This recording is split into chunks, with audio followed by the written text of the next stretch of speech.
Hello, Roy. Hey Warren, how you doing? I'm doing well. I'm doing well. How are you?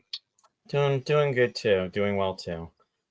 Uh yeah, there's been a lot going on, you know, lately, and unfortunately this news just came through, and in regards to Prentis Hancock.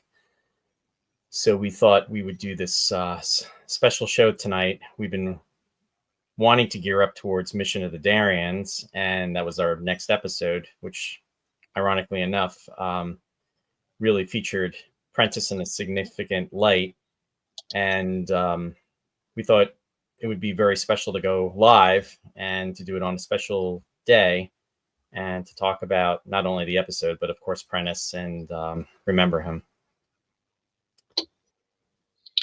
Yeah, 100%, Roy. And it has certainly been a week.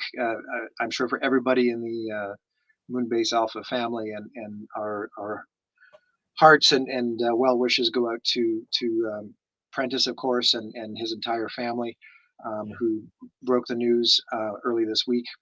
And we had sort of suspected that Prentice hadn't been doing well as of late, and unfortunately, here we are. It's hard to believe 50 years later, and we were even just about to have him on for this episode. That was our original thought.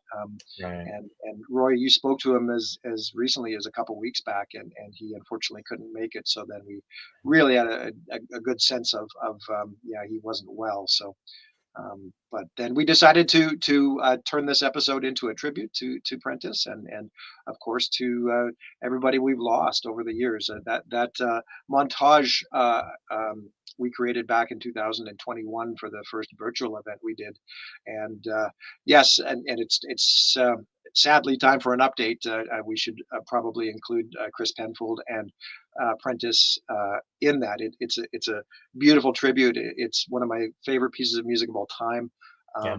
It was hard for me not to get teary-eyed here just watching that, just ready to go live here. But uh, thank you all for joining us in what we're hoping to be a fun and celebratory show to the memory of all our dear lost elfin friends, and to everything coming in the future as well. It's still a very exciting time, and there's lots in the works.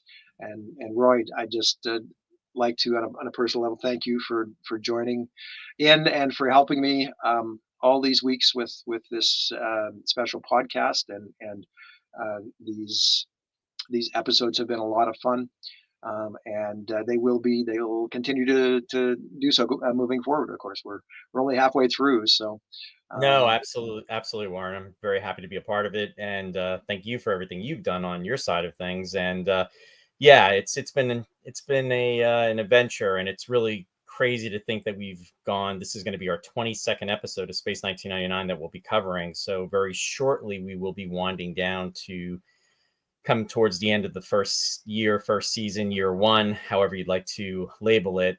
But it's definitely those 24 episodes. I mean, they are very powerful and thought provoking, heartfelt, and here we are 50 years later and we're still talking about it, right? So it's pretty amazing. One thing I do want to, I saw one of the comments from Jeff Rubel, yes, and he mentioned about Suzanne Rockhead. Suzanne Rockhead is also somebody we will not forget, and time is just going by. I mean, time flows like a river, as they say, and it's insane how the years just go by. I mean, Suzanne Rockette passed away around this time 5 years ago. If memory is serving correctly, it was in May of 2020, and it just again, it's insane how the years are going by. So yes, I mean, we're definitely full of sadness, but for the rest of the show, we're definitely going to honor those that we've lost, and honor the show and make this a fun time, make it celebratory in that sense, and remember the show fondly, remember the folks that put together this, the Space 1999, and keep it very positive. So we definitely have sadness in our hearts, but we definitely have joy as well too. Absolutely, well said. I couldn't have said it better, my friend. Just brought up that quick comment. I just wanted to start things off and say that we're in good company because I believe, if I'm not mistaken, NASA Cat is Mr. Jeffrey Jones. Oh, Uh, very nice. and we had Jeffrey on a few weeks back, and Yeah. just a fascinating fellow and discussion all around with, if you recall, Roy, Jeffrey, and Philip Yes, absolutely. Leavenworth. It was a great episode. And Jeffrey, I saw your, if it is you, I'm sure it is. I saw your email just before we went live. Sorry, I haven't had a chance to respond, but I'll certainly get back to you. And Jeff is planning on joining us this September for the Burbank Los Angeles convention, and yeah, I think it'll be. Jeff goes way back to the He goes back to very 1978. yes, the very first Space 1999 convention. So he Yeah. has a long history of planning events and working with the celebrities and creating these fun times and moments for the entire fan community. So welcome. Welcome, Jeff. Looking forward to meeting you in person. For sure. And one other thing we're going to do here today, folks, for anybody out there, is that I just dropped a link in the chat. Now, this is a special link that will actually bring you onto well, it'll bring you into what we call the green room, right? Sort of backstage. And if you want, then throughout the episode, you're welcome. We'll bring you on one at a time to just tell a quick story, your favorite Prentis Hancock moment or memory of meeting Prentis down through the years. A funny little tidbit, something memorable that stuck with you, things like that. Yeah, and if you haven't actually had the opportunity to meet him in person, that's okay. But maybe something that you recall Come from, on, from the absolutely, yeah, show, or whether yeah, it's 1999. Prentice is very well known in Doctor Who, and that was a very special to him because he's talked about it in a lot of the different broadcasts that he's been on to talk about his career. So, yeah, if you have something that really resonates with you and just something that you would like to share with us, please do so, and we'd love to hear it. So whether you've been, again, in person, meeting him or not, we're here to hear your story. We just ask that you try to keep it maybe 2 minutes, 3 minutes, because we're going to try. If we're not sure how many people are going to want to come on, a lot of times people want to come on. Sometimes, people are a little shy in front of the camera. No worries about that. And if you don't want to come on live, please feel free to, let us know in the chat section. But as Warren said, we are opening this up where you can come on camera and, share yourself with the audience, which will be kind of special. So we thank you for that. Yeah, for sure. And with that, then there are a few comments rolling in already. We have a nice turnout today, and this I think we scheduled this to try and hit as many different time zones as possible. So we're 2:30 Pacific, and there was even unfortunately some people who are still at work. We apologize for that, but we did.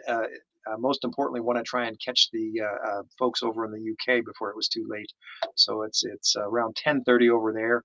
But thank you to everybody for joining us. And of course, you can always catch this on the rerun. This will be streamed to several Facebook pages now, and of course the YouTube channels that Roy and I have going. And special thanks to Anthony as well, because we're streaming for the first time to his Space 1999 online alpha page, which has a large following as well. So we're happy to introduce this show to everybody over there as well, and thank you for your support. Yeah, thank you, Anthony. And I see that we're pretty much well represented throughout the world, as I'm seeing comments coming in from Australia with Jenny. She said 50 years still is fresh and wonderful today. I see Silvana's out there from Italy.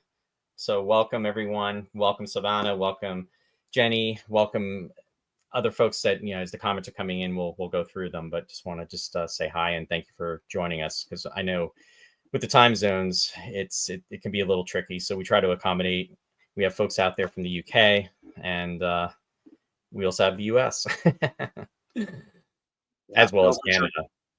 We have a lot of Jeffreys out there. So Jeffrey Hastings is joining us. Says Prentice was always gracious at the convention events. I remember him from, and I absolutely, Jeffrey. He was a very sweet man, very sincere, and very approachable from the fan perspective, and just loved everybody and loved being there and sharing those moments with us.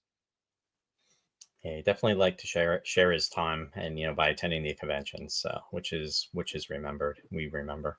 Yeah, for sure. Roy, do you have any particular remembrances or any stories you'd like to tell right off the bat? Um, yeah, in fact, in regards to the 2017 event that I did with Gordon and Todd, and that was in Parsippany, New Jersey. Mhm. What happened was I had to go pick up Prentice at the airport, and I was a little nervous because it really the last time I had seen him prior to that was in the event that was done in 2012 in Burbank, and that's where you and I met, Warren. That was, which is hard to believe, that was, oh my God, 13 years ago. Lucky 13, right? And so anyway, with that said, I hadn't seen him since then, and I had corresponded, and we were, going through email, and we hadn't done any type of video chat. So all of this with the video is really over the last, I would say, I mean, COVID, with everything that was negative, I mean, the positive, if there's any positives with COVID, is that it opened up the virtual world with connections, not only with our fandom, but with other fandoms as well. And so corresponding with Prentice, it was really done through email. So when he was coming off the plane, and then I got to meet him for the very first time since 2012, 5 years had gone by. He was very gracious, and very happy to be there, and everything from that moment on was really a delight. So sadly, that was the last time I did see him in person, but it was really nice to have him be a part of that event. And yeah, and again, talking about time, that was 8 years ago, which is crazy. And then of course, we were just talking about the virtual events too, because he was a part of that as well. But again, that was virtually, and that was what, 5 years ago, and then 4 years ago, Warren, if I'm correct on that, because there was the Yeah, two. yeah. 20 and Yeah. 21, I think, if I'm not 2021 and mistaken. 22, we did Yeah, virtuals. Yeah. 22. Yeah. So at least we had those connections. We were trying to, I think in 2023 in November, I was trying to do a kind of a celebration for the Breakaway Day, and in the sense of the first filming of Breakaway, and we were trying to have him on. And I remember you were really trying to help me with having him on with the visual portion of it, but we were having some technical difficulties, and it was audio only. But yeah, in regards to your question that I made very long-winded, that is my answer back in 2017. So as you see, folks, this is why we do a 2-minute to 3-minute limit, because we don't want people going on and on like I just did. So don't be You're me. good. Not a problem. Not a problem. Roy, thanks for all that. Um, yeah, lots of comments rolling in, and I'll just really quickly my first Well, sort I of was just going to say, fan. Warren, before you go on, what was your first recollection of Prentice? So aside from seeing him in the series, my first sort of fan uh, related experience with him probably came in the late early 90s, and it was via a videotape, actually, that I believe was filmed by our friend Phil Merkel. And so it was from a convention in the, of course, late 80s, early 90s that Prentice had attended in North America.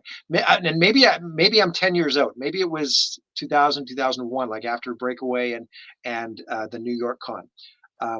Was Prentice was at Breakaway, right? Yes, he was, absolutely, in 1999. Yep. Yeah. But And he either was way, also, I believe he was at the New York and he was there in 2000 also, and that was in New York City. that I think this is the one I'm thinking of then, because I'm sure that Phil recorded it, and Yeah. and through the pre-internet fan community, I got a hold of this. Somebody knew somebody who knew somebody who knew Phil, and had Yeah. recorded it, and it was a panel discussion that everybody was on, of course. And the strange thing was, I had never seen Prentice other than seeing him in the series, so it was probably 20 years later, and it Mhm. took me a while to even realize who was speaking at that point. The quality was very, very poor, of course, VHS, and it was probably third generation. So it was very degraded, but that was probably my first experience of seeing him outside of the series. And then I met him for the first time face to face, of course, in Burbank in 2012. And yeah, I don't have to tell you, he was lovely. He was wonderful, and of course we went on to see him in Peterborough a couple years later, and then in 17, and then on a couple of virtuals. I think well, and you had him on your show too. So yeah, and Yeah, that was in 20. That was in May of 2020. that's That right. on. Yeah, that was actually one of the early shows. It was the 10th episode that I did, and it's crazy to think. Now we're on like 265. Yeah. Yeah, yeah, Time is yeah, just again. Time has just marched on. It's yeah. insane. No, for sure. Claudia said, yeah, he'd grown a beard and lost some weight in those 20 years. So Yeah. Yeah. everybody changes. You're right, Claudia. Yep. No, for sure. But you know Lots what? The of more we change, the more we stay the same. well, that's what they say. I'm not quite convinced of that one, Roy, but we'll I'm see. trying to make this lighthearted. Oh no, I know. No. Oh, well, good fun. Christopher Michael Dalton, one of my friends who's a Space 1999 fan, told me that my demeanor reminded him of Paul Morrow. I shared this in a Facebook message with Prentice. He thought it was funny. Yeah, Prentice was readily available for the last few years via Facebook Messenger, and that's kind of a cool thing that of course, many 20, 30 years ago, we never as fans had that opportunity, but it was a fun dynamic to introduce to the fan community to just be able to reach out and message their favorite celebrity at any time. No, absolutely. And that's what's really great about, one of the pros with the internet and social media is it definitely has opened up the doors for connecting on this level. So it's definitely a plus. Right. Yeah. No, definitely, definitely. Ricardo's out there says, "Hey, Warren and Roy, looking forward to meet you and all the Elfin crew in September." Ricardo, thank you so much for your. I know you've been a big supporter of everything we've done these last 10 years or so between Roy and myself, and we're looking forward to meeting face to face as well as many new people, first time attendees, and of course the old Thanks. regime as well, Roy. Yeah. Yep. No, absolutely. You know what? Fans are fans, and new Alphans, old Alphans alike. You know what? And considering us as old Alphans, and as those years go on, we become older and older.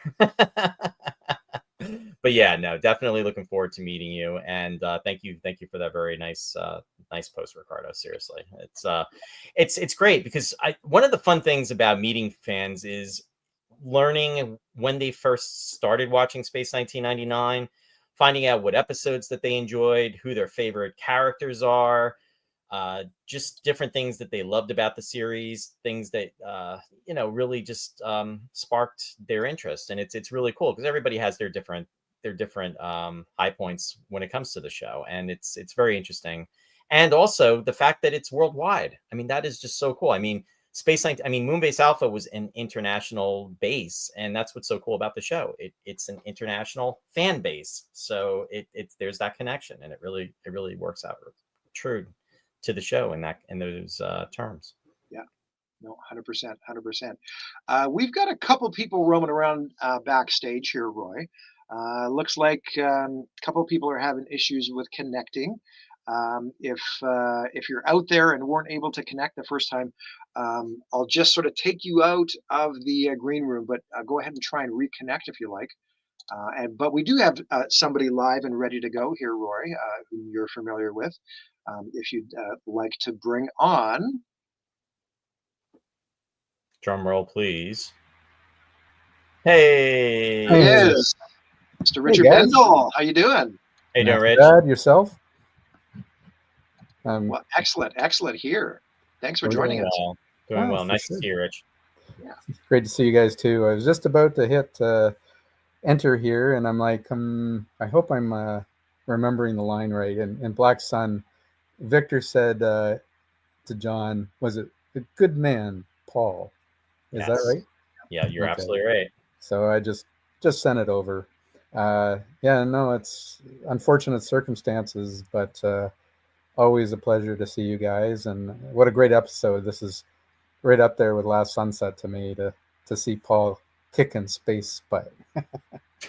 So, Yeah, no, you're absolutely right. This was a great episode for a lot of the secondary characters to get out of that Moonbase Alpha environment and see them at their best in a variety of different situations and circumstances, for sure. So, Rich, is this one of your favorite episodes out of curiosity? it definitely is. I think in some ways it's the epitome of an epic story, um, with that's both big and it has the personal elements too, right? Helen is in danger. They're all in danger. They're trying to figure their way out, literally. Um, they don't really. They have no idea what they're facing. Yeah. And the little people are kind of their allies at the beginning, which was an interesting little element that I don't think many shows have had. A throwback in a small way to Wizard of Oz, but it just resonates to me. Like, you've got the Forbidden Planet style matte paintings, you've got this godlike figure. I don't know what it doesn't have, to tell you the truth. Even some nudity. once the Blu-rays came out, we realized there was a little bit more showing than certainly Star Trek. Yeah, some That's things funny, kind of Richard, slip because through. sorry, Roy, go ahead. I was saying, no, a couple things kind of slipped through there. That's true. I was just going to mention real quick that I actually rewatched the episode just a few nights ago, and it reminded me of a story, sort of an urban legend, urban myth, if you will, within fandom, that Joan Collins' dress was so short that actually Barbara was a little jealous, and that's why her dress that you see her in, the black one, had to be just as short or maybe even a little shorter. That's funny. It's crazy. Yeah, different world versus today, for sure. And that's a good point too. Getting Joan Collins, she's so well remembered in her Trek episode, and completely different role, but I think she carries off that elitist. We have to do whatever we have to survive. Sorry, other people. Doesn't that kind of echo what we're seeing today? That kind of self-centeredness. And what's interesting too is she has that type of attitude right up until the end, because after everything has occurred and Koenig is trying to bring them together, and he said, these people are your future. And what happens is the leader of I'll say the mutants, and his name is escaping me. Hayden. No, not Hayden. It was I'm sorry. It was Nadine. Nadine takes a step forward, and he's looking. And what happens is Kara, Joan Collins, kind of turns and looks at him, and kind of almost sizes him up, and then the camera just pulls back, and even just the way the direction is. I mean, Ray Austin directed this episode, and the way it just pulls back, and it's almost everything is laid out like a play almost, and it's just very profound. But with her, the expression that she gives him is that, to your point, Rich, that okay, it's time to shift gears. If these people are going to be, we're going to have to bond with these people, and he obviously is going to be the leading these people.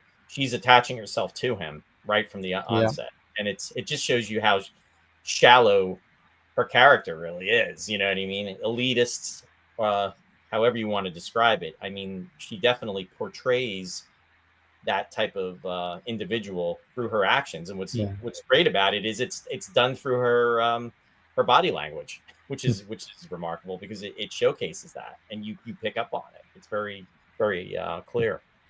For sure. If I can use a Titanic analogy, she'll climb on the other bodies, so she's the one who survives on top. She's a survivor, literally. And the way she pulls off the role, though, she's not. You're not totally repulsed by her. She has a bit of a charisma, I find, but in a lot of ways she could be, if there's a year two connection, Devil's Planet, right? Sure. And the main character there, that kind of ruthless, you know, I'll do whatever I have to type of thing. But I Alicia. think she played off, yeah, she played the role really well. And I don't think she's remembered in as much in sci-fi, but I think if you put up both episodes, I think Mission of the Darians, you know, and City on the Edge of Forever, uh, this one would stand comfortably beside it. If I was going to watch either, I would lean towards this one, and the other one's great. That's how good this one is to me. Yeah, that gives a testament of how much this episode you enjoyed the episode. I am a huge Star Trek fan, as most folks know. And I'll say original series Star Trek, and with the City on the Edge of Forever. To me, that's these are two different type of episodes, but I think her performance is powerful in two different ways. In regards to comparisons, as far as the episodes, I probably would lean personally more towards City on the Edge of Forever, but that's just me. But I appreciate your commentary on that, Rich. Warren, I'm curious, what if you had to give your thoughts on that? If you had to lean towards City on the Edge of Forever or Mission of the Darians? Well, that's a tough question because Yeah, it's apples and not oranges. only two different series, but two different premises, and two entirely different thematic undertones here, right? I remember watching an interview with Johnny Byrne actually, and when it comes to some of the moral and ethical decisions that the Darians made, of course. I mean, that was all, of course, based on sort of a true story. I remember Johnny saying it was based on a plane crash that happened in the Andes where people had to actually resort to cannibalism, and it's frightening to think about, but it did happen, and so as it's presented in the episode, and even the way they coda at the end with John and Alan talking. Would you have done anything different? Right? I mean, it's a really tough question to answer. But on top of that, then I mean, of course, I'm always going to pick space over Star Trek. Sorry, Roy. No. That's okay. I mean, I'm not saying I don't like the episode. I'm just saying in regards. But again, to me, they're totally two different episodes, and that's something I try not to. I think they both have a moral, though. I mean, my God, I mean, it's like, do you sacrifice the love of one to save millions or billions? I mean, really, it's billions. And that's what Kirk is faced with. Whereas with this, I mean, Alan poses the question, as Warren just said, when he says that, he said, and then I love Koenig's response. He says, remind me to tell you sometime, because that's what he basically said to Kano when he was ending the communication with him. And it's almost like it's an answer without answering. It's like, I don't want to go there. Is kind of like the answer. It may be the best, to me, the best joke in the series. Like it's that perfect moment where a horrible, awful situation, and then they have just the right kind of humor. Not, I don't know what's that term, gallows humor, but it sticks. That makes it one of my favorites as well for that reason. But absolutely, don't get me wrong. City on the Edge of Forever she's beloved in that. I mean, you couldn't get two different characters. One who's easy to despise because she pulls it off so well, and then one who's just so lovely. Right. But depending upon which one you saw first, it's like if you saw Space 1999 first, you'd be like, "Oh my God, how could she play Edith Keeler?" And then if you saw Star Trek first, you'd be like, "Oh my God, how could she be Kara?" It's like, but that's the range of the actress or the actor in that case. Savannah has to leave, and just wanted to say thank you, Savannah, for coming on, and we appreciate it, and we hope to see you soon and talk to you soon. For sure, Savannah, and to everybody over there in Italy, thank you again for everything, and we look forward to working with you guys in September, setting up the world's first Space 1999 simulcast. Yeah, absolutely. Very exciting. Yeah. But coming back real quick, just in regards to the seriousness of everything, and like Warren said, Johnny Byrne indicating about this story almost being based on that, what had happened. I think it was like in 1972 when that plane went down, and there was I think about maybe 45 people or so that were on that flight, and then only maybe 30 some survived after the crash. And then after everything was said and done, after 10 weeks, there was only 16 that were alive, and and then they had to resort to cannibalism, which is horrific. And it really, the moral implications and everything that those people had to deal with.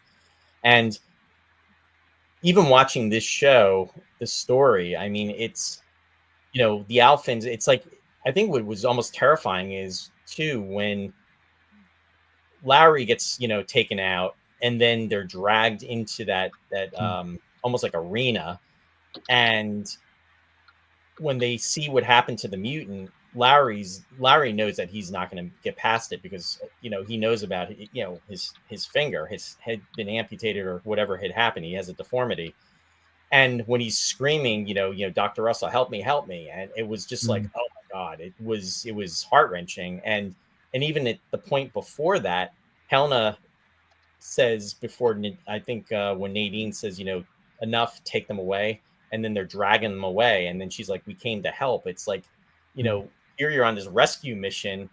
And then the next thing you know, you're pretty much being almost you're on the menu. Yeah. It's crazy. Yeah. So there was a lot of, it was great direction. I mean, again, Ray Austin, brilliant direction. For sure. We have another special guest in the background. Richard, are you pressed for time? You want to stick around for a bit? You're welcome to. Yeah, I'll stick around for a little bit. Yeah, for sure. Well, this is a real treat here today. We were mentioning this fellow earlier on in the broadcast, so we'll bring him on by so everybody can say hello to Mr. Jeffrey Jones. Nice background. Hey, Jeff. Oh, thank you. Hey, that's good to see you guys. Rich, nice to meet you. Nice to meet you too, Jeff.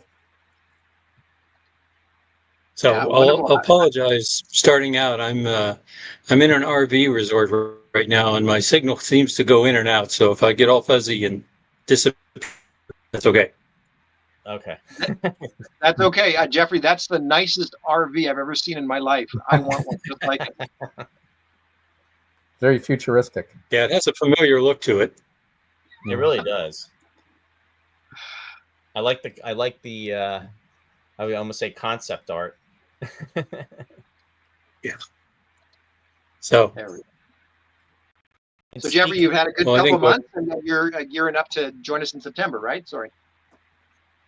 We're looking to see what we can do. Okay. Yeah. There may be some work-related difficulties, but one way or another, virtually or in person, we'll definitely be involved. Nice. Well, we hope it all works out for you. And of course, that was the nice thing with doing that aforementioned simulcast, is even if you're not able to attend in person, you can join us and join other events all over the world, which is the exciting aspect is we're going to be linked up from Los Angeles to the SpaceCon event in Italy happening that same weekend. We're likely going to beam on over to the UK and hopefully check in with Daryl Simmons and some of the all sections Alpha crew over there. So yeah, it'll be very exciting and very nice for everybody literally to get together on Breakaway Day this year. Sounds fantastic. So Jeff, I'd emailed you. Oh, go ahead. No, I emailed you a Prentis story, just to be brief about it, but and it's probably one that many people have heard now, but it still sticks in my mind and makes me smile every time I think about it. And that was at the 79 convention where he was making his first appearance. And of course, we had the pleasure of being able to talk to the stars before their actual introduction. to all the fans. Right. And Prentis came out, and he had brought with him his comm from the show. Nice. And so he was showing everybody, and he handed it to me and to some of the other convention managers that were there. And he said, you notice all the buttons? And like, yes. And he goes, have you noticed that in the series, I'm pressing the buttons all the time? It's like, yeah, we noticed that. Just thought you were kind of like, getting essential data during special situations. And he goes, well, yeah, it may have looked like that, but the truth is there was a more mischievous reasoning behind it. And it's like, what was that? And he goes, well, frankly, every time I pressed a button, the sound crew had to add a beep. So I just wanted to keep them busy. It's funny that you're telling that story, Jeff. The one episode that comes to mind with that is Full Circle. And he's holding the comm lock and he's doing what you just described. And you can actually hear the clicks, to your point. And then what happens is he winds up talking shortly then with Sandra. He's saying like good morning to her or whatever. And but to your point, you hear those clicks and you're thinking, oh wow, the comm lock is pretty cool, with that. And it's funny that he was messing with the sound guys. Yep. And he was always such a fine gentleman. We had him at the 79 and 80 conventions, and just a wonderful person. Well, in regards to his comm lock too, at the 1999 convention, that was auctioned off, and it went to to help a charity, and it was actually auctioned at $1,999 for 1999, which was very nice, great appropriate price. But it was pretty cool to see. In fact, I think the owner of that comm lock, and I think her name is Teresa, if I remember her name. I think she was at the 2012 convention that Warren and I were at, and I think, if I'm not mistaken, she brought it because I think I have some pictures of it, which is kind of cool. And Prentis, signed it, and she actually got other folks to autograph the comm lock as well too. Wow, nice. That's an excellent thing to have. Yeah. It's cool that he kept it all those years too. Aston's just chiming in, says, I believe we did the same thing during Another Time, Another Place, during the passage through the space phenomenon. Yes, right at the beginning, Yes. Aston, Yeah, I think. in the beginning. Yeah. You can see him. He's by the away. windows, the port windows, and he's like clicking on them. Yep. Working away at those buttons. It's really sad that we know all this stuff. It is. it was important at that time. It was. And interesting though, fellas, the other thing that Prentis hung on to was the guitar that he played in Black Sun, and he also plays it in Guardian of Fury. And yeah, that was a prized possession to him for many, many years. It's funny. I completely I've only connected with Black Sun before, but it's in Guardian of Fury too. Yeah, it's in the medical center when they're having the party. Yeah, no, it's funny how you can see things and just not notice them. That's cool. Yeah. I didn't realize it either, and Bob Wood pointed that out to me just within the last few years, and I was like, well, of course, and it makes sense, right? but that was his own personal guitar that he owned before the series, and he brought it essentially to work with him. Yeah, he purchased it, I think, in 1966. Which is pretty cool. Yeah, so it's not even really fair to say that he kept it after the series. That was it was already his. Yeah, exactly. Yeah. Another strong episode I think for him that sticks in my mind is Last Sunset. Definitely.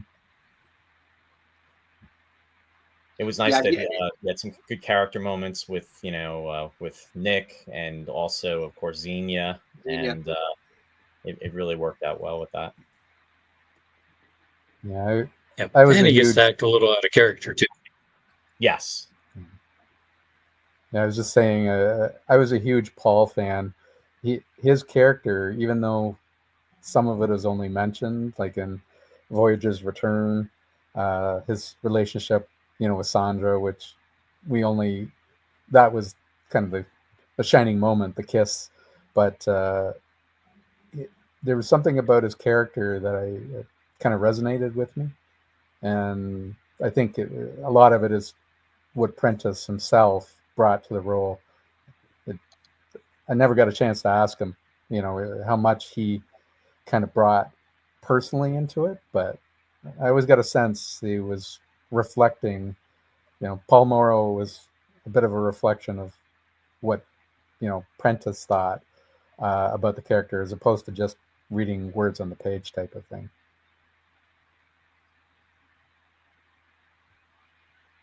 No, for sure. Another recollection. Go ahead.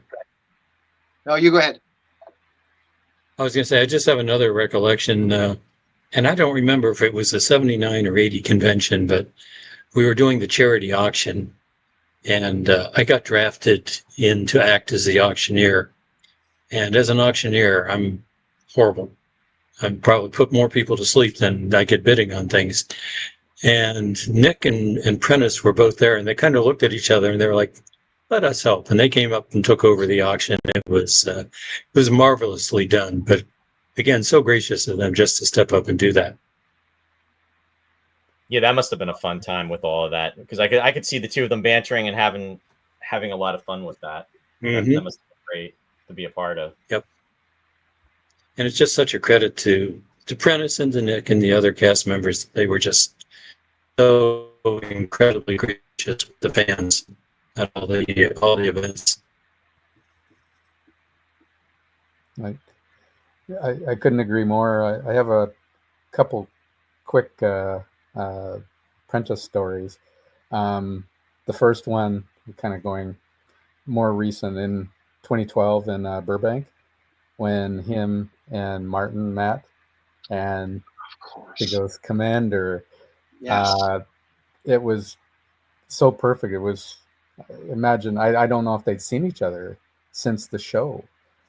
And he just literally brought Paul Morrow out to John Koenig, in a sense. It was a really emotional kind of special moment. And whoever else was there and remembers it too, that's something that'll always stay with me. And it was so nice. I didn't really get so much of a chance to talk to him there, but there was another moment at the 2000 convention. So that was my first main mission in New York. And I can't remember all the details, but we were in the elevator together. And here I am, fanboy, and I'm blah, blah, blah, blah, how much I like the character and all that. And I was looking at him, and he kind of looked uncomfortable. And I go, is everything okay? And he goes, I'm diabetic and my sugar level has dropped. Mm-hmm. And I'm like, oh, I'm so sorry, and he's like, oh, no, it's not you. Here he is apologizing to me for him not feeling well. But that was something, and I'm just, well, I'll let you kind of go get some sugar or insulin, whatever the case may be. But there's just, I didn't have a lot of moments with him, but it's like those two really admired him. And I wish he could have been there last year in the UK. Yeah. But, I'm grateful for, having had the chance to meet him. That story about don't meet, your heroes. When it comes to space, they've been amazing. I've never had a disappointing moment, if I can put it that way. It was only great. Yeah, and I think that's another interesting point too. Is there's the public face and the private face, and many times the fans at the public face. But the great thing about the entire cast was their private face was just as genuine and just as nice as what the fans would see on the public side. Sometimes when you had things that didn't run quite as smoothly as you would like, they never complained. They were always happy to do whatever they could to help. Extremely supportive. So it was really a special group. Yeah, and a lot of times things don't go as you want them to go. I mean, as we all know, there could be technical issues, there could be, mishaps, things that happen just that are out of your control. And unfortunately, you're you get in that moment and you try to handle it as best as you can. And we are very fortunate to have the Space 1999 family that we do, because they are very approachable. They are very welcoming to the fans, and they like sharing their stories, and they appreciate our love of the show, especially when you talk to each of them. The fact that it's 50 years later and the interest is there. But I think the other thing too, a lot of the fans or a lot of the actors or the stars really appreciate is the connection that the fans have with each other. And it really is a family in that sense. I mean, Barry Morse, I remember at the 99 convention, I've told this story so many times and folks know this, but it's just that, everybody's snapping their pictures and their cameras, and then Barry would take out his camera and then he would be taking pictures of the fans, because he wanted to kind of have that moment, treasured. And it was really cool. No, 100%. Jeff's out there saying, thanks, guys. Prentice played Paul as a reserved and focused man who could be passionate in the right moment and venue. Paul was the quintessential team player who put the interests of the fellow Elfins above his own. Well said, Jeffrey. Yes, his character, he had his moments, like Richard, you mentioned Voyager's Return, right? So but that was, you could see why he was a little anxious in that episode, because we were learning a lot about his backstory, and the death of his parents. And things like that. So I mean, it was sort of written in a sense, but it was also coupled with Prentice's performance that really made moments like that shine. Right. The way he played Paul, I always found there's something always bubbling below the surface, and that was one of those episodes where we got to see what the reason for that was. Obviously it's a TV show, but you can kind of look at his character, the arc through year one, and go, he's carrying a burden, that a lot of others don't, and he's faced this tragedy that others are now facing as they kind of went through that journey. And it wasn't always fun and pleasant, right? But there's just something I really liked about his character, and he didn't always get the love. I missed him in year two. I think for me, Tony was kind of a replacement of Nick, who was still on the show, of course, and Paul. But I still wanted Paul and Nick, right? So, or no, for sure. Alan and Paul.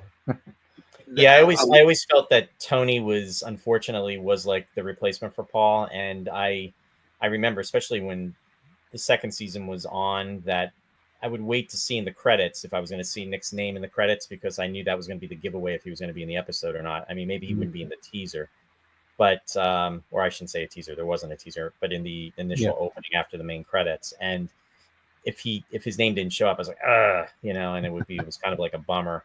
But it really bothered me how old was I? I was literally 10 years old when year two came on. And the fact that Prentice wasn't there, and Tanya wasn't there, and Kano wasn't there. As a 10-year-old, I was missing them. And then coming in, to find out years later, and I'm not trying to go down to year two bashing, because that's not my intention here. There were year two episodes I love, so I don't want to go down that route. But all I'm just saying is my disappointment in thinking that somebody in the higher position would think that nobody's going to notice their absence. It's like, really? It's like, it was definitely noted, and it was unfortunate. But unfortunately, that's something we'll talk about on a future episode of this, and when we go down that bridge. But definitely Prentice was missed, as was Clifton was missed as well, and Tanya. It was a great loss. And I put it this way, I think year two would have been that much better with them. Absolutely. And like, I'll be honest, I like about half of year two, and the other half, it's a tough haul. But funny enough, my wife, who she's not a space fan, she likes watching it with me. We hadn't watched for a while, and she asked to watch a year two episode couple weeks ago, and we watched the Metamorph, and it's well done. It has the monsters or the aliens, whatever you want to call them. They do not look better on Blu-ray, but the episode's solid. It's entertaining. You just have to kind of look past what it isn't and appreciate it for what it is. Yeah, it's almost like a transitioning, and it's a shame too. At least it's a shame that they didn't give that mention, and I didn't mention Victor too. I mean, Victor, of course, my God. I mean, that goes without saying with Barry. I mean, that was just so unfortunate. I mean, as much as I love Catherine Schell as Maya, it was such a loss to lose Barry Morse as Victor Bergman. But it would have been nice if there, and in the making of Space 1999, it's been referenced in other books as well, that there was a earlier draft scripting of where there's a conversation between Sandra and Tony, or Simon Hayes, I think maybe even before he became Tony Badashi, about Paul and Victor dying and Kano dying, and it's a shame. I think it was an Eagle crash or something like that, or faulty spacesuit. I think something faulty spacesuit. It was an Eagle crash in a faulty spacesuit. Yeah, there we go. But so, guys, I'm having all types of internet problems right now between being in the campground and some of the weather. So rather than have a little black spinny thing, I'm gonna wish you all well, and we'll chat again sometime soon. Yeah, for sure. Sounds good. Great seeing you, Jeff. Thank you so much for joining us, Jeffrey. Great to meet you, Jeff. Hope we can again. Take care now. See that. Take care. Bye-bye. Yes. A couple other comments, guys, and thanks to Jeff again for popping in there. Always nice to see him. And wow, you want to talk stories that go way, way back. Yeah. I need to hear them. Yeah. David Atchison's out there. Hey, David. And there's something that I wanted to read out here. It really resonates. The stars welcome us as part of the family and vice versa. The space cons have been one of my best influences in my love for the series. Absolutely.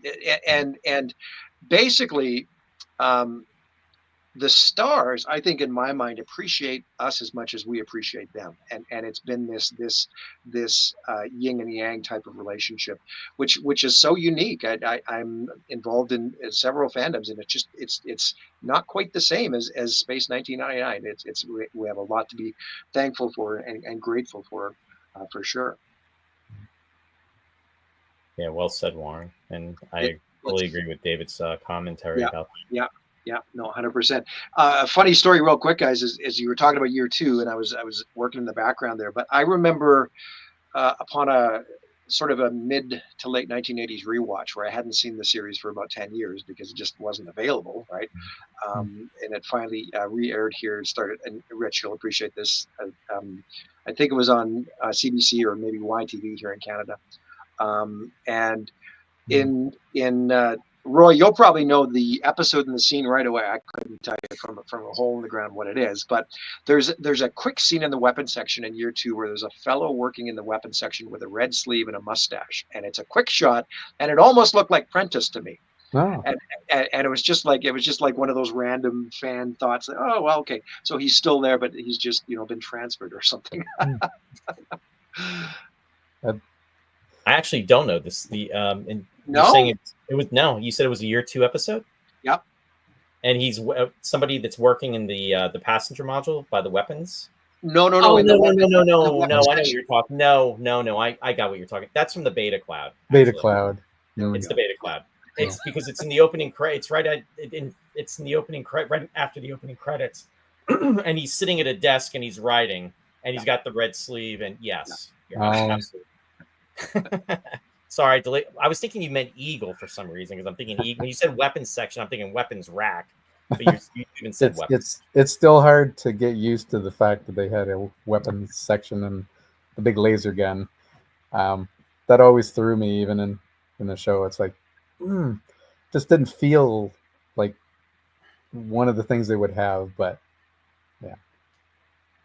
Well, I think I remember reading an article one time that, that was, in implementing all these changes, that was, and this might have been covered in the tech manual, I'm not sure, but it was something to the effect of that the Alphans had been through so many traumatic, life-threatening experiences throughout year one that they decided to beef up their defenses, right? and suddenly commission these big laser gun pistol things, and Well, and the other thing too is, I mean, they even talk about, I mean, right out of Metamorph, raised, Tony's, talks about the defense shields. Defense yeah, shields, I mean, they were actually in The Last Enemy, and it essentially was the force field projector that Bergman had, constructed for the Black Sun, but it's just not something. It was kind of like almost like you could say modified. I mean, there's nothing in writing about it. I mean, it's just kind of fan speculation. But if you kind of carry it over, it has to be that at least. But we don't even get to see them during the second year. We only get to see it in the first season with Black Sun, and then The Last Enemy. When we see the one tower, it's blinking and then it goes out. But the reference is there at least, though. So. Well, it's interesting in the Metamorph. I think they say that they're getting right through our screens, so kind of implying that they had their defensive screens up, even though we don't see them. And I know I just saw the episode, but doesn't the laser cannon get blown up by Mentor? It gets blown. The laser cannon actually gets blown up in the Dorcons. It's the Dorcons, okay. And the interesting thing about that is the laser cannon that gets blown up is actually the laser gun, or actually it was a rocket gun that was used in The Last Enemy. Again, it was the one of those rockets or missile launchers. Deltons there? Yeah. Yes. Yeah. Because the really cool one that they only, if you think about it, they only really fired it where we see it is in the Beta Cloud. Beta Cloud, yeah. Well, it would be pretty hard to, I don't know, trying to imagine a laser cannon and where it is on the horizon and where things are. It's I guess it's good if you're shooting an asteroid. Something stationary. Not so good if it's kind of zipping around on you. Right. But it was an interesting idea. Yeah. No, definitely. And to Warren's point, it was almost, I think it was probably something that was referenced out of the writer's guide or something that, for year 2, that since they moved Alpha down to Command Center and against hostile alien attack, and then they constructed the laser defense ring. I think that's what it was referenced as, but nothing in canon. I mean, it wasn't referenced that way on screen, but yeah. But Andrew's saying, guys, along those lines, I'm pretty sure in the technical notebook, Victor died during installing the laser cannons when his spacesuit malfunctioned. I think I remember that too, Andrew. Yeah, David Hirsch really did a good job at filling in that gap. For what was available at the time. I'm sure he had access to particular writers' guides and whatnot, but he did do a very good job with sort of bridging the gap between the two seasons. Right, because there's a timeline in the technical manual, at least in the original one. Yes, that's right. Yeah, I remember that as well. So I've got a semi-interesting mission of the Darians story. So space, because you mentioned Warren when it was off the air, I hadn't seen it for a long time. So there was my last year at university in London, at Western. I think it was a station out of Barrie or something like that. And I don't even know how I found it, but they were showing Space 1999 year 1 episodes at like 1 a.m. on a Friday night. Well, when you're in university, you're usually not home at 1 a.m, and it turned out I got a job driving Canadian Tire parts. I had to be up early on Saturday mornings, and so it was hard to try and watch Space 1999. And what sticks in my mind is I tuned in. I'm like, I'm going to watch it this night. I fell asleep. And I think I woke up right at the end. So, but it was really special because I hadn't seen space on TV easily for 10 years. And it was this one little station, and I think it was out of Barrie or something like that, carrying space. Look at David just put it up. Yeah, CKVR out of Barrie. Oh my God! Yeah, wow! I can remember. Right on cue. Thanks, David. I'm not dreaming. but I didn't see many. But the one I'm positive it was Mission of the Darians. Oh, get confirmation about the shields too. Shields. There we go. There's so many people on the ball in this community that Roy, you always say, is it sad that we know these things? Well, no. No, you know what? It's definitely not all... sad. It's scary that we retained all this information. Sad was the wrong choice of words. No. But the time gap between you, minus 500 days. Yeah, unfortunately, it was 877 days since the moon left the Earth's orbit with Dragon's Domain. But then what happens is it's 342 days, I think, when they are doing the Metamorph. So there's somebody didn't do their math there. Or maybe you could say that the space warps and the time warps threw things off in regards to all of that. But that's where it gets a little tricky, though, because of the Dragon's Domain episode. Well, later on, I felt very strongly as a fan, reconciling the two seasons, that was proof that this was an alternate. Just like Another Time, Another Place, maybe a third alpha got split off somehow. I don't know. But it was tough as a fan. You were constantly having to, but this character was in the show and now they're not. This was the date, but now it's not. Yeah, it was.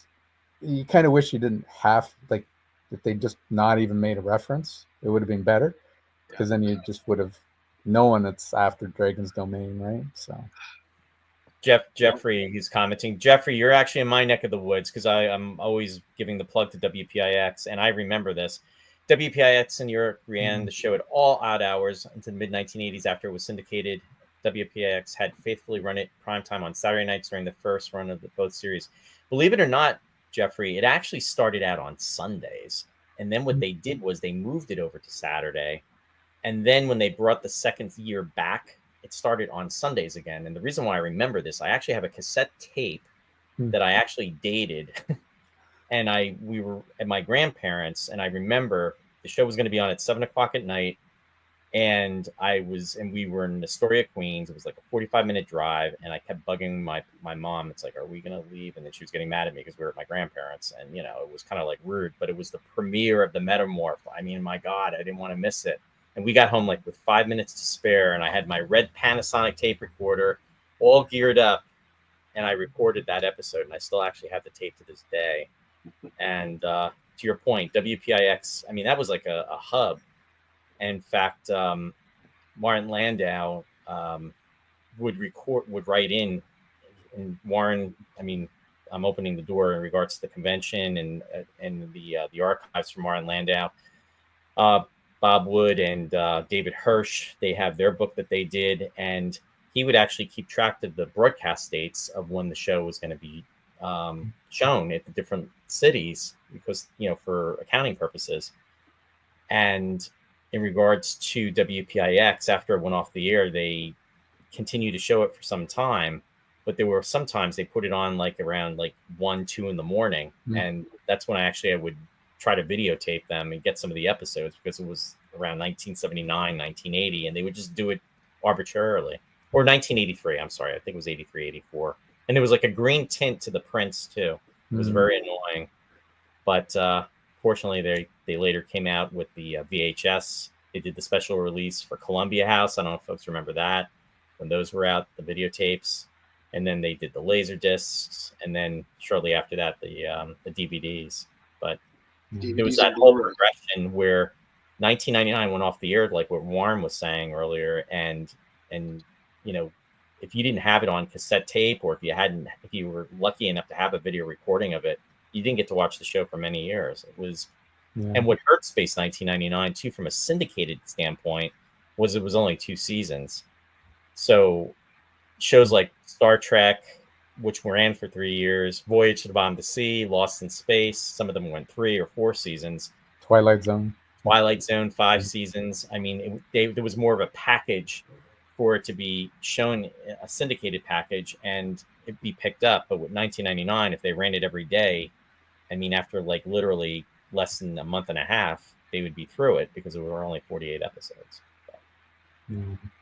Yeah, and I think I'll just add quickly there. I think the reason why Martin tracked the PIX broadcasts is that that's actually how they got paid. Yeah, they got paid for that. Residuals was based on the WPIX broadcast. Yeah, and Jeffrey, yes, WPIX butchered the episodes. In fact, there was when my parents moved out to this area of New Jersey from Bergen County. I started watching 1999 on Channel 17 at a WPHL out of Philadelphia, and I was pleasantly surprised to find out there was extra footage that I had never seen, and I was like, "Whoa, what is this stuff?" And then and what they did was they cut some things out as well. So the two shows would be running a week behind each other. So I'd watch it on 11 one week, and then I'd watch on 17 the other, and I was getting like the full episode. But they were 52 minutes long, but they were only broadcasting maybe 46, 47 minutes. And it was unfortunate. A lot of the stuff that got cut was character development, or just scenes that maybe, like, and I'll just use this as one example from the Metamorph, when the booster units are being put on Eagle 4, and then Helena is talking to Annette, and she asks her, where is she going? All cut out of WPIX. And then what happens is, they go to the travel tube to meet Tony and Annette meet Koenig at the travel tube. All cut out. Them boarding the Eagle taking off to head towards Saigon. All cut out. WPIX, it was like gone. Where they picked it up is where Koenig is saying, "Mentor, this is John Koenig. We're at rendezvous point." And it's like, wow. It's like all this extra footage that, as fans, we didn't even know about it if we were depending upon the syndicated views and depending upon where you live. Yeah, not that it compares, but I've heard that Star Trek on some of these streaming networks has been getting cut, and I think it's the original one, and I'm thinking, wow, after all these years, you've got to cut the original show to really, like on a streaming service. Well, yeah, I don't know why they do that, because they don't. I mean, the whole idea back in the 70s is it would make more time for advertising. Yeah. Yeah, and I'm not entirely sure. I just recall reading it and something, all these little tidbits that of information. But I'm not even sure. It might even be with Paramount Station, like online offering, and then they're editing some of the episodes of the show that they own. I don't get it.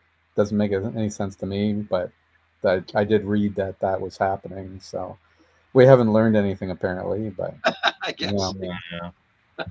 No, and Bill is even commenting about WPIX doing that to other shows. They did that to Star Trek as well too. He's absolutely right, because it was so annoying. I'm going to bring up Eston's comment again. Sorry, guys. And Eston, this is an unusual case. So Maya's orange tree transformation is also cut a lot from the Metamorph when it was rerun. That's actually, it wasn't a cut scene. It was an alternate scene, or alternate version of the episode that was originally struck and aired in North America, I think, in a handful of stations one time only. And for some reason, the episode was then recut before most of the stations got a hold of it. So it's actually an alternate version of the entire episode. There's 5 or 6 different changes, including the orange tree scene. There's a different opening title sequence. And there's a couple other changes throughout. One of them is to do with a music beat, I recall. And there's a couple. Towards the end, the destruction of Saigon is a little more extended. And there's a few more shots of the planet exploding and things like that. And we know that, Roy, because we discovered that version on the Martin Landau Umatic tapes. Yeah. So that was a big, exciting. We'd all heard of it for many, many years. And I think there was some VHS versions floating around. But again, they would have been recorded off of television in the 80s. Late 70s, early 80s, and then, like, we're talking 5th or 6th generation copies existed. So you could, I mean, it was barely watchable. So to discover this new version off the U-matic, it was pretty crisp and clear in comparison. And we showed it actually in London last year. To a number of the fans, and keep on the lookout. There might be something happening in regards to a home video release of that version of the episode. We'll see. Stay tuned. Well, that'd be nice to see. Funny, I'd probably forgotten it, but I think I saw the original one when it came out on CBC, because the orange tree thing seemed to light up a neuron in there somewhere. So, but you kind of wonder who sat back and went, that orange tree just got to go. It's kind of comical. And the other changes, like you say, right? It seems so odd that they would prepare. Well, I didn't mind it. I mean, in my mind, it sort of showed Maya's whimsical sort of sense of humor. Yeah. A little more, right? I mean, she plays the little trick on Mentor there. And we see it later. She turns into a plant and sand spectre. Yeah, exactly. Oh, yeah. You kind of wonder why, because it would take more work to make another version when one's already done. More money. I just find it odd. More explosions. Hey, Missy. Missy's out there. Welcome to the show. More explosions, please. There were a lot of explosions in the Metamorph, especially at the end. And that's the other thing too that was kind of cool, because we get to see eagles coming from not off the launch pad, but it's actually they're launching from like the lower area of the launching pad, and we really don't have the opportunity to see that too often. So that's pretty cool. But we are going to be discussing more in depth the Metamorph down the road, not too far down the road, because we will be encroaching upon year 2. So, but I would like us to circle back to Mission of the Darians. And one of the fun things is to always, is to digress a little bit, which we've definitely been doing. But you can't go wrong when you digress with Space 1999, because there's just so much to talk about. But in regards to production values, this episode had a lot. I mean, the Daria itself was incredible. I mean, that model, which Brian was the creation of Brian Johnson and Martin Bauer, was really, really amazing. And then not only that, but just the sets, the matte paintings. Jeff Jones earlier was talking about that. I mean, I think there's at least 3 separate, if maybe not even 4 mats that are used. And I mean, when you see them, it's really, really cool, especially on the bigger screen. I mean, this is like literally 50 years ago. This episode was shot January 10th to January 23rd of 1975. So literally it just celebrated. It's coming up on its 50-and-a-half-year anniversary. I can't get over how much of a Forbidden Planet vibe it has. Yeah. Like, I know early Trek does have some matte paintings that kind of have a bit of it, but there's a couple of shots in Mission that feel like they were pulled out of Forbidden Planet. Yeah, no, they're incredible. Then that one specifically, and even there's a shot too where you have Koenig, Bergman, and Aiden and Kara. They're walking, and they're really. It's not a painting, but it's like the vastness in the background, the way they handled it, and it's really, really cool. I mean, just the whole set was amazing. Well, sorry, Richard, go ahead. Oh, I was just going to say, I was going to ask both of you, out of all of the episodes in year 1, in terms of epic scale, which one do you think would be at the level of Mission? Well, it's interesting you say that, because I was just going to mention that in my rewatch this week, and I mentioned this to Roy, one of the things I did is that in my little system here, I got a projector and a screen and whatnot. So I'm all about the theatrical experience. And space, another area where we're all really, really lucky, is the way it was shot and framed with the cameras that they did. It's very presentable in widescreen. We've seen a couple of examples of this. The recent Super Space Theater movies were cropped in widescreen. Dave Thomas and myself cropped Breakaway for the extended Breakaway version last year in London. So anyway, long story short, I threw on my projector in a widescreen mode and watched Mission this week. And I said to Roy, it is incredibly cinematic. It is, and especially those scenes with the matte paintings that we just popped up, they look beautiful. And so I think Mission is a really fine example of a near theatrical experience. To answer your question, Rich, I think it's along the lines of Breakaway, really, because Breakaway really, I mean, especially with the model work, but even with the vastness, I mean, Moonbase Alpha to me felt the most operational, the most functional. It really felt like, even for the other episodes, I would say, but specifically in Breakaway, it really felt like a base where there was like so much going on, and it just really, I mean, you had a lot of personnel, and working in the background, different things happening, different departments. I mean, it just very operational type of presence, I'll say. Yeah. And then with obviously the cinematics of, the model work and everything that was done, especially later on in the episode, or even throughout the episode, not even later on. I mean, obviously with the explosion of the moon going out of the Earth's orbit and everything. But with Mission to the Darians, I mean, it's very large scale. I think there's a lot of impressive sets. And of course, we're just talking about the map paintings. So I kind of feel like it's along the lines of Breakaway, if I would have had to answer your question, for me personally. Yeah, and if I missed the context to your question, I apologize. I've been, but are you being Warren? Yeah, I know, all over the map here today. But no, I would add to that list then a favorite of mine next episode, Dragon's Domain. Domain, also very cinematic and that epic feel and scale. Yeah. I was going to mention Matter of Life and Death, especially when they get to the planet. But I mean, the series as a whole. I mean, Force of Life. I swear I could just sit there and look at the nuclear generating area and then watch Alpha Child so I can see it again. Yeah. It's amazing, just utterly amazing. And there's so many different examples and different scopes, different realities almost with the series, and it doesn't just stick to one area.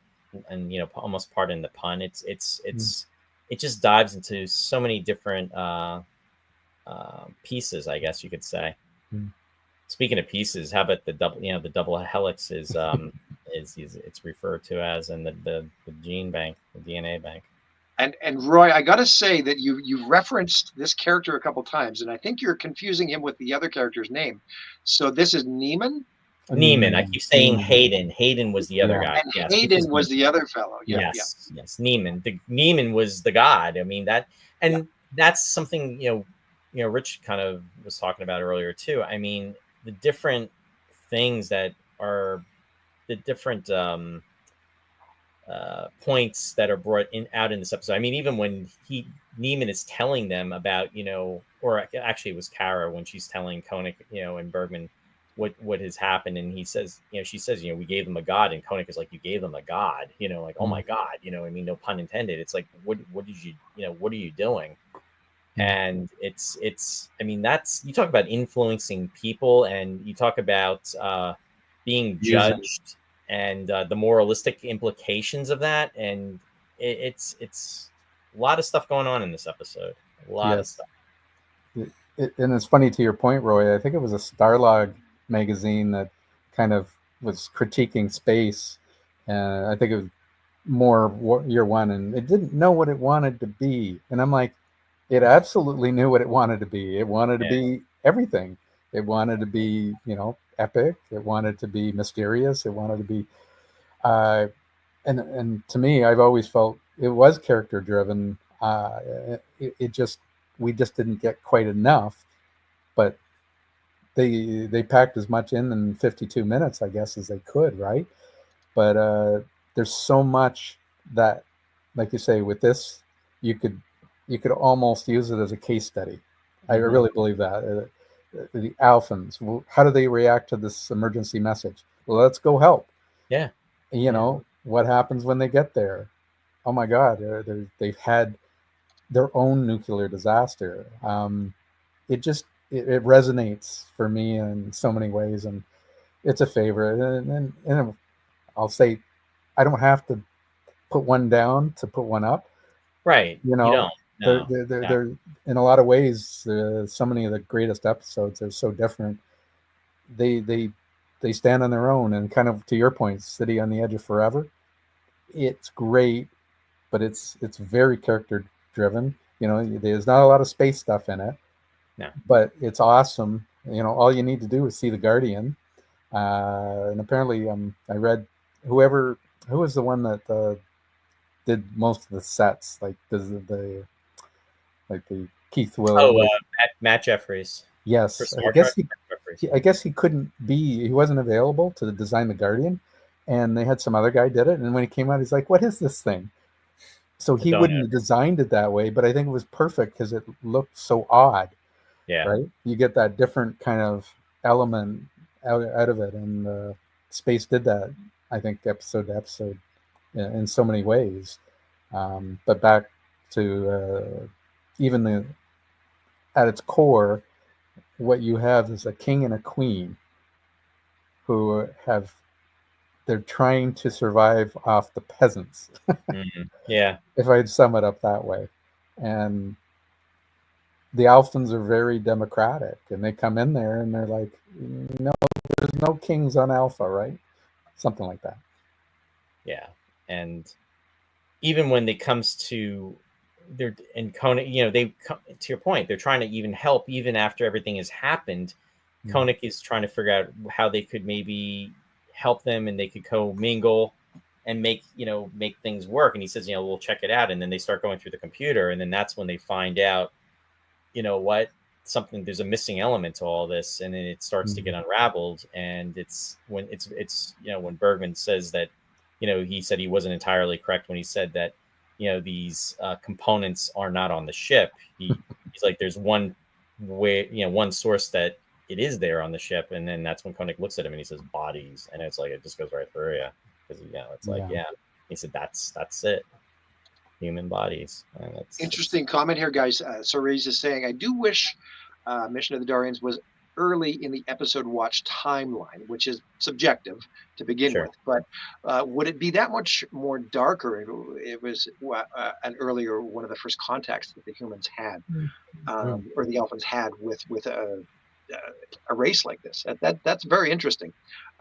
We've debated several times on these episodes about the watch order and production order versus, would it work better any other way?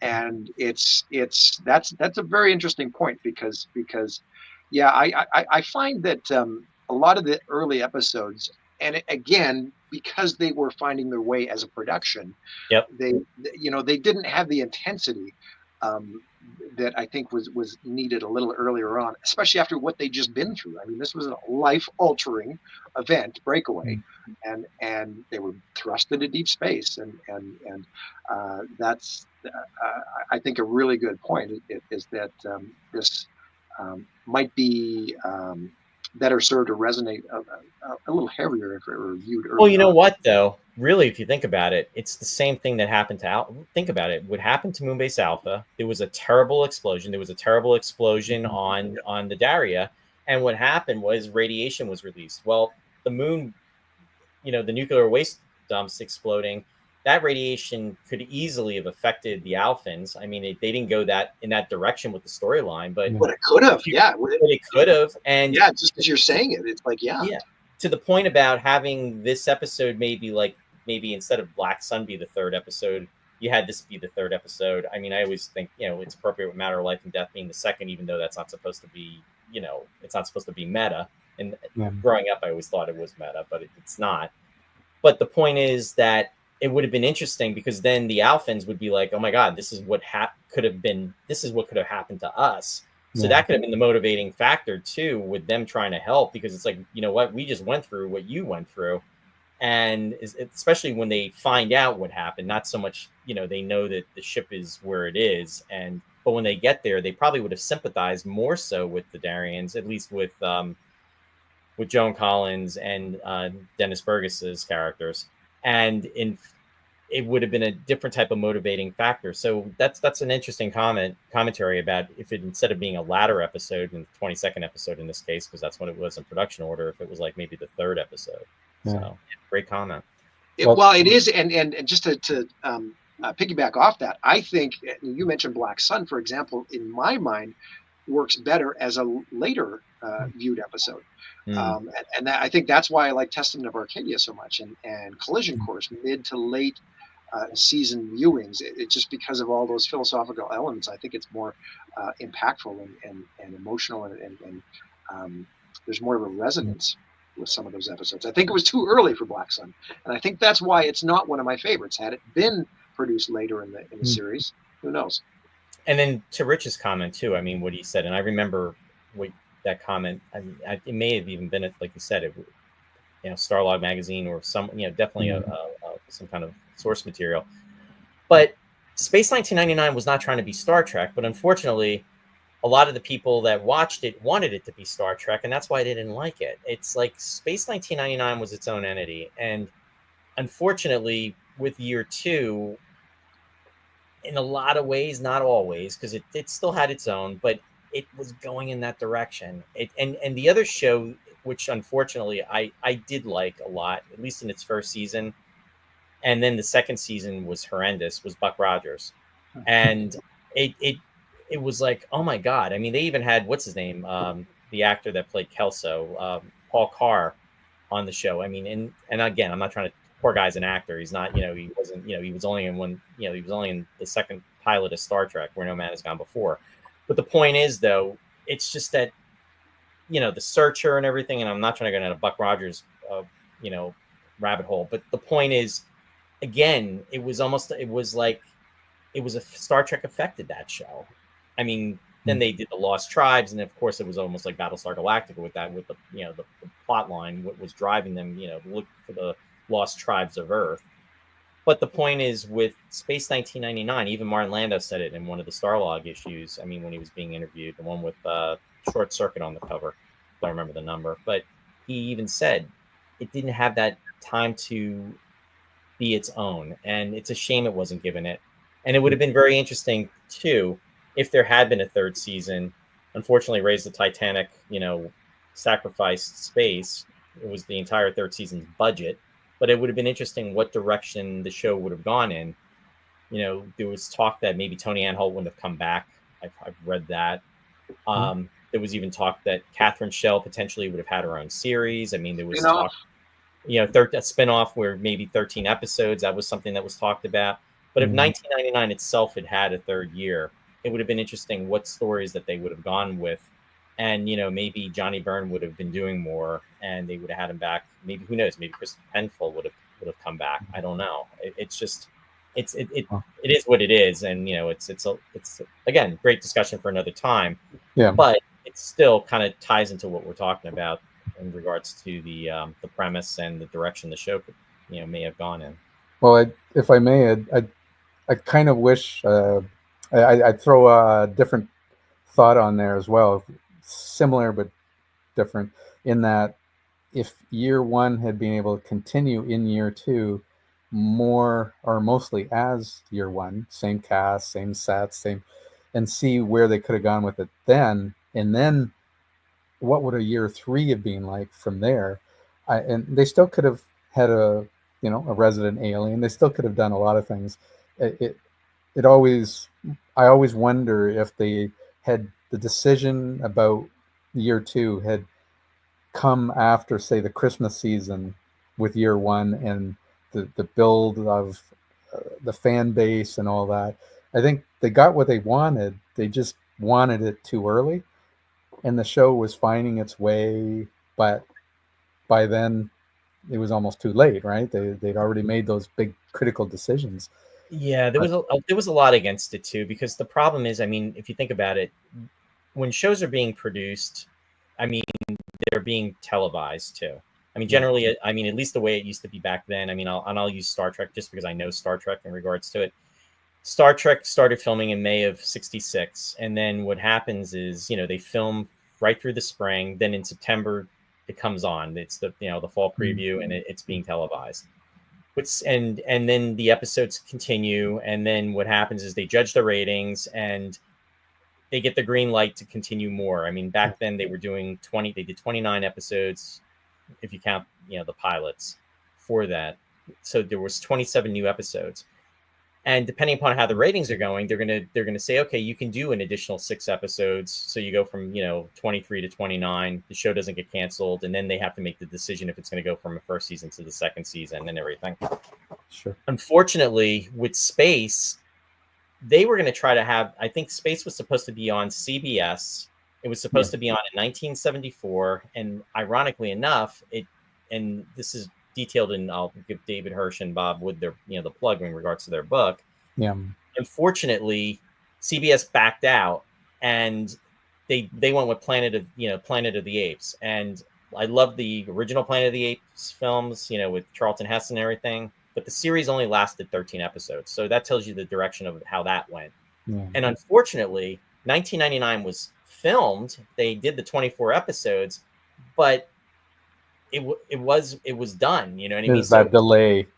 Exactly. So it was like, if they were going to have it come on as a show, the networks weren't picking it up. So then they went the syndicated route, and it was done that way. And then, of course, then the ratings come through as far as what ITC is thinking, or what is evaluating what the people are thinking and the fans are thinking, if they're enjoying it. But the show was released at the end of September, and then you're reading by, I think, December or January what's going to happen, and already it's like, okay, year one is not, the show's going to be canceled. I mean, canceled in the sense that they're not going to make any more. Yeah. And the only way that they were going to make more is if these changes went through, or it would have just been dead in the water. So without the changes, we never would have had year two. So it is what it is. But it's something that fans will debate about and talk about, and I get it. I mean, I was there. I mean, you were there. We were all there. That for the most part, and it was a very frustrating type of time. Yeah. You know what, Rich? We've talked about this before, you and I, and what you're describing is the ultimate what if story. What if the changes weren't made? But on top of that, just listening to you fellas here, it made me think of one other component here. So aside from whether or not there would have been any changes, we talked earlier about the cast members not returning, like Prentis and Clifton, and even Anton Phillips, to a certain extent. I think year one, when it started out, these were probably, according to the writers, secondary characters, but they grew so quickly to be an ensemble towards the end of year one. That's why it stung a little more going into year two and not seeing these people, because had year one been given the chance to just branch out a little bit, as opposed to making all the drastic changes. The crime in my mind really isn't that there were new ideas incorporated into year two, but it's the fact that so much was discarded at the same time. Yeah. Right? If they would have kept a lot of those year one elements in place, but simply added and tweaked it a little bit here and there, right? I think that would have led to a more organic, interesting year three. Perhaps. But the problem was you had one person, and I'm really thinking, I mean, based on what I've come across, it's almost like one person that was calling the shots, that was coming in from the outside, did not watch all the 24 episodes, maybe watched 6 to 8 episodes, and was turned off by a lot of different things that had been established, and pretty much felt that, it's almost like, and since we're bouncing back with Star Trek a lot, remember that quote from Star Trek 2 when McCoy says to Admiral Kirk, why don't we just put an experienced crew on board? And then Kirk says, gallivanting around the galaxies is a game for the young doctor. Well, this person almost felt like, let's eject the older people out And some of these people that were ejected weren't even old at the time, but the only person would have been, and the irony is, I mean, I'm older than what Barry Morse was, back when he was doing the series. You know what I mean? It's like, how could you not like Victor Bergman? It's like, it was like he was this like old dude, like he didn't belong there, and it's like you just wanted to have young people all around, and that's fine. But again, I guess my point is, he had his preconceptions of what he wanted, and he was given the power. So it's like absolute power, whatchamacallit's absolutely, destroys absolutely. I can't think of it. Thank you. Yeah. I'm getting old. I'm forgetting my quotes. No, you're fine. The point You're is, fine. though, it's just that you're giving the power to one person that has the power of, to make these decisions. Anton, if I remember correctly, walked away because he would have been on, but he didn't. He felt that it wasn't the same atmosphere. I mean, he did not. It wasn't. I mean, essentially, it was all business oriented. It was dollars and cents. Year one didn't make money, Exactly. so it came down to Jerry and Lou Grade, right? And because Lou was the bankroll, saying, well, okay. I mean, because I think it was actually canceled, right? And then it was Jerry. A quick thinker as he was, right, spinning this into, okay, well, what if we make these changes, right? So he had to pitch it like that. The changes had to be drastic, or Lou Grade wasn't going to hear it. Basically, it was going to be Martin and Barbara, and it was going to be Catherine and Tony Anhalt. I mean, Xenia, I don't think was supposed to be there. Anton wasn't supposed to be there, and Nick wasn't. Nick was gone. There was going to be a character, Mark McClintock. He was going to be the Chief Eagle pilot, and Nick tells the story. And he wasn't under contract. And in fact, he walked out. I mean, it was, what was it? The Tabor, because he's in the they have John Hugg in that scene where he's in the moon buggy, and Nick saw the script and he took the script and he threw it and he said, "I'm out of here." And they were like, "You can't go." And he's like, "Why can't I go? I'm not under contract. I'm not I'm not contracted. I'm out of here." And he even said he left and he went on a whatchamacallit with, I don't know if it was, I think it was probably Hazel. He went on holiday. He said he went skiing, or he went to I think it was Austria or whatever, and he was gone. And then the agent was trying to get in contact with him, and then they basically wanted him to come back, and then he did. Xenia walked away. She was gone after One Moment of Humanity. That's when, and I love Yasko. I mean, Yasko is one of the sweetest people, and I'm so thankful to have connected with her and have her in our community. And then later on, though, Xenia came back and I think the story is that maybe Barbara Bain reached out to her, and then Xenia did come back. So she came back with Catacombs of the Moon, and then she was back up until Seance Spectre. Anyway, we're digressing, but it's just that we really need to cover this like during the buffer episode of where we're transitioning. We're going to have a few weeks in there, Roy. I think we'll be able to know for sure. And listen, real quick, Philip Leavenworth's out there. Thanks for joining us, Phil. And listen, I didn't mean to take credit for your idea. If you mentioned that before about like some of the aspects of year two, but the subtractions hinder a lot of it for sure. Absolutely. And then Jeff followed up with something very interesting. Saying that, and I agree with this part of it, and it's on point with the discussion here, guys.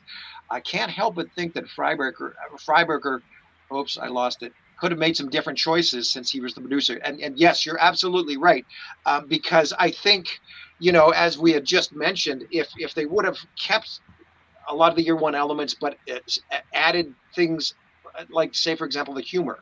I think the humor in year two wouldn't have worked with a character like Bergman. It just wouldn't. It wouldn't have jived. It would have been forced and unnatural. And the show had a different. The show had a different tone. It did. I mean, that's the reality of the situation. David brings up a great comment. Makes one realize how much Sylvia contributed to the show. That's another thing that Nick has always talked about. Yeah. Absolutely, great point, David. She was the people person. She was the one that cared about the actors, the actresses. She was the one that really, worked with them and really created that bond. Yeah. And it's Missy is saying that Xenia talks about that in her book. So yeah, that's what we were just talking about. I was going to throw a thought out to you. So Battlestar Galactica came out as a movie and then launched as a series. So Space is being made, and I know that there was talk about going to Khan and what episodes. But what do you think if they had actually put Breakaway with Mission of the Darians as a compilation movie and brought that out before the series started? Like the more and more we kind of talked about Darians tonight and the epic quality of it and a lot of the elements and the darker stuff, and it has so much to it. I think it would have worked well as a second act to a, Yeah. a theatrical presentation. Yeah, I think you're Yeah. right. And that to me would have given Space a whole, there's a kickstart. Hopefully it does reasonably well. I know there was sci-fi on at that time, but really there wasn't a ton of action type of sci-fi, right? 2001, great, but very slow. Planet of the Apes, really good, Mhm. but different. It wasn't really in space. You've got Omega Man, you've got Mega Man, those kinds of things going on. I think Space would have really could have, with those two episodes, drawn some interest. And I think there was a lull there too in both TV shows and movies around the 73, 74 time point. Yep. I think David likes that. Good stuff, David. Like, Everybody's in agreement. Yeah, yeah. Phil said so. Yeah. I really wish, if they were going to try and make a big splash, that's what I'm trying to get at. I think those two episodes could have gone well together, and people would have walked out of the theater, especially if they knew the series was coming. Hey, starting in September, at the end of the movie, guess what? Check your local station, blah, blah, blah. So, well, it's interesting too because it's kind of a side note. Fanderson just announced, and it was, I believe, today that they're doing a special release of the Space Theater. So that's a shout out to Fanderson right now. So is that Prisoners in Space, the new one they've done? So yes, I just saw that today. So they've Yeah. commissioned a brand new compilation movie. It looks like out of a couple of year 2 episodes. And so I'm not sure David Hirsch will probably have some insight there. Yeah. I want to definitely connect with him on that. So Devil's Jamie Anderson. Planet, and I saw a few of the shots. And I yeah, thought, because they're talking about Prisoners in Space, and I guess they're talking about Dorzak. Dorzak and Devil's Planet were the two that were that were mentioned for that. So definitely go online and definitely check that out. Do a search on that. Interesting. And the other a supplemental feature I made note of that sounds very interesting is the inclusion of the fan film Return of Victor Bergman. Yes, I saw that on that release. That's great that they're everybody at Anderson Entertainment is open to supporting the fan side of things as well. That was something that Bob Wood got involved with Eric Bernard, I believe, a number of years back. And interesting. So definitely check out Anderson Entertainment. It's under the official Jerry Anderson logo. If you go on Facebook and do a search on that, and again, it was just announced today, so very, very cool. Hot off the presses, everyone. Yep, Missy's said I'm ordering those. Yeah, it's very cool. Is there any more news about, was it Breakaway in 4K? I remember reading something a couple months back. Oh, sorry. What? Yeah. Is there anything that can be shared? You just have to be patient. Well, I think let me just say that it's going to be a very good year for Space 1999 fans, and considering that this, of course, is all right. A lot of people would consider this the official 50th anniversary. Yeah. So, just like the show itself, it's never ending, Richard. It's the show that keeps on giving, and we're just so thankful to be a part of it all. That's awesome. Well, I await further news. All channels are open. I mean, No. it's not a big secret, but I mean, I think the the general consensus is that everybody's aware that they're probably going to start with a test disc for this new format, 4K, right? And of course, it makes sense to start with a breakaway. You know, it could be very interesting, some of the supplemental features that might be included. But you know what? It's a really good because space is such a niche market, right?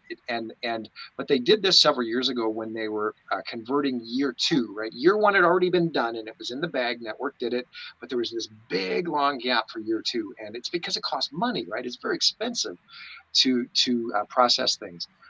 From film into high definition, right? So a network started with a test disc of, I think you guys will remember, Bringers of Wonder. Yep. And speaking of compilation movies, of course, that's the ultimate and Destination Moonbase Alpha. But that test disc did very, very well, considering it wasn't even a pilot or anything like that. So it showed network, the market, the demand for space on home video is still there, even close to 50 years later. And even when, you know, as we're going through this phase where physical media is even maybe dying off, right? But it's these new formats like this 4K Ultra that you know are keeping things alive. So I always want my copy. I always want my physical copy, because you depend on licensing as far as being able to stream something. You have it today, but you know what? Boom, gone tomorrow. And it's like, you know what? And these people, everybody's entitled to their opinion, but in my opinion, why would you not want to have the physical disc or the physical material? It doesn't make any, you know, we're going down a rabbit hole with that. If you lose your streaming service, or you lose the internet, whatever, if you cannot, you know, stream, your stuff is definitely gone. Yes, Corey, I'm with you 100%. I meant to mention Corey is out there. Welcome, my friend. And to your point, Roy, what was? Oh goodness, I'm losing my train of thought here. It'll come back to me. There was something I wanted to share, and it's about that very topic. So I'll wait till it finds its way back. It'll come back. Missy said, our physical copy means we have something that isn't being broadcast now, cut and chopped. Exactly.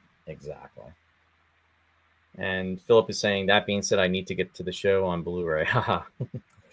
But yeah. Corey's comment from earlier, we were talking about, you know, all of the trivia things that we've retained over the years and things like that. And Corey said it the best. It's just called being a fan, a well-informed fan, but we're all just fans.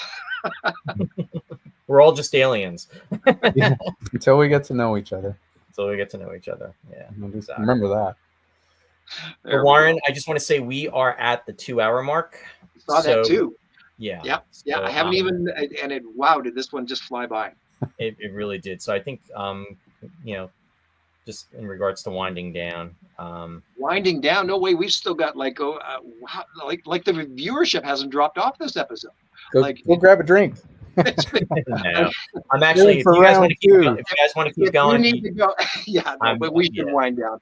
I could stay a little while longer, but I think we've covered everything. I think we touched on all the bases, and 2 hours is a nice wrap up. Yeah. Well, if I may, I just remembered the thing that was. There you go. Yep. Last word, Rich. For people who have PVRs and buy movies online, just a word of warning, I've been reading that at any time, even though you've paid for it, it's not yours.